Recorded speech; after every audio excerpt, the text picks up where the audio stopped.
بسم اللہ والسلام علی رسول اللہ۔ ایک سوال ہمارے دارالفتاء میں یہ آ رہا ہے کہ 27ویں رجب کی رات ہمیں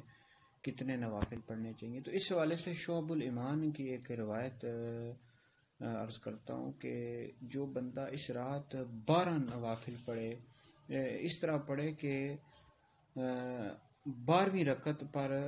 جا کر سلام پھیرے، اور اس میں سورہ فاتحہ کے بعد کوئی سی بھی سورت پڑھے، 12 نوافل پڑھے اور سورہ فاتحہ کے بعد کوئی سی بھی رکعت میں سورت پڑھے، اور پھر اس کے بعد التحیات یعنی دوسری رکعت کا التحیات پڑھ کے کھڑا ہو جائے اور 12ویں رکعت پر سلام پھیرے، یعنی 12 نوافل پڑھے،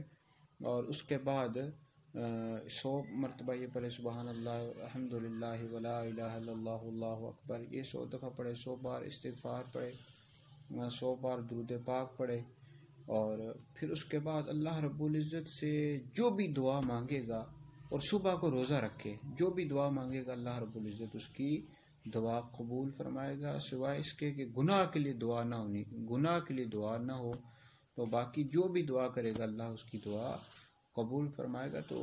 بہرحال کوشش کرنی چاہیے آج یعنی 27ویں رجب کی رات 12 نوافل ضرور پڑھیں۔